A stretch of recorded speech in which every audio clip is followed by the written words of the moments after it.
That journey to really get to know yourself, it's something we're all on, right? It's all about tuning into that inner voice and just understanding who you are in this very moment.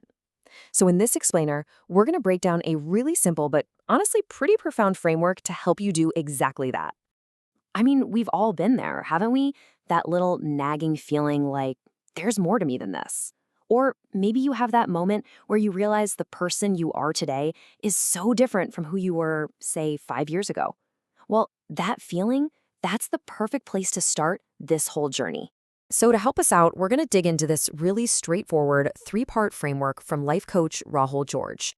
And what's cool is he's basically boiled down over 2 decades of his own personal journey into a process that, honestly, anyone can use to get to know themselves on a much deeper level. And here it is, pretty simple on the surface. Observe, allow, and celebrate. Yep, the whole thing is built on just those 3 ideas. Now, I know it sounds almost too simple, but trust me, as we get into it, you'll see there's a ton of depth to each one. So, let's kick things off with that first pillar, observe. All right, step 1. This is the foundation for everything else, and it's all about learning the art of observation. This is really where the quest to find more of you kicks off. Observe. And yeah, that repetition is totally intentional because we're not talking about just, a quick glance in the mirror. This is an active, focused practice. And honestly, it's the key that unlocks the whole shebang. So what does it actually mean to observe yourself? Well, it's all about being fully present.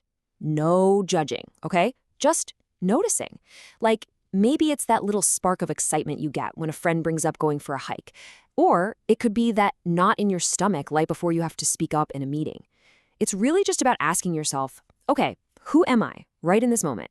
And this is such a powerful way to think about how we change over time.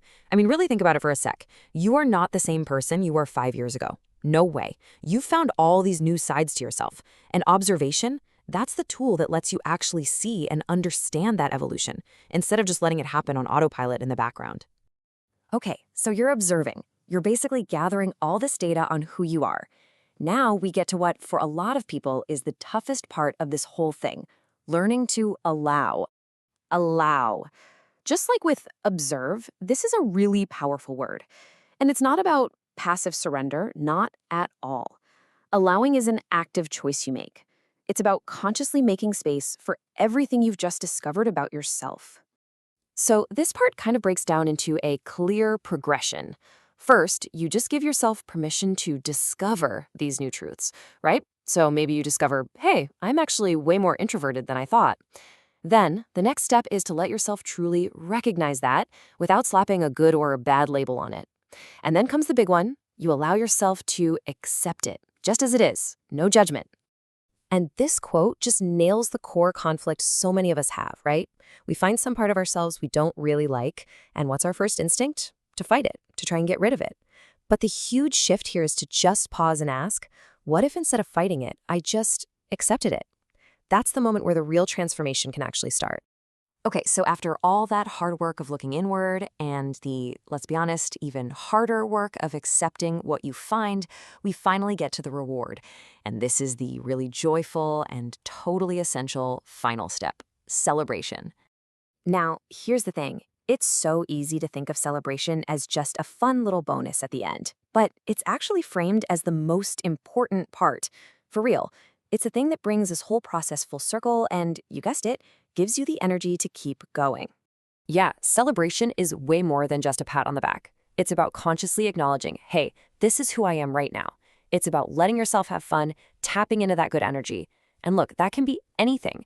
It could be taking an hour to read a book, calling up that friend who always makes you laugh, or even just sitting quietly for a minute and feeling proud of yourself for an insight you had.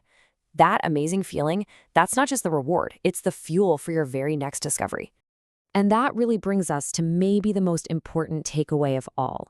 This whole 3-part framework, it's not a one-and-done fix. It's not some course you finished and get a certificate for. It's a continuous, lifelong cycle, a practice you can take with you, well, forever. So, in the end, it all comes down to the simple but super powerful mantra: observe what's true for you right now. Allow it to be there, no fight, celebrate who you are in this moment. And then you just begin again, ready for whatever you'll discover next. So, as we wrap this up, the real question isn't about whether this process works. It's about what you'll do with it. By observing, allowing, and celebrating, you're literally opening the door to a lifelong journey of getting to know the most important person in your life, which is you. So, the only question left is, what will you discover about yourself next?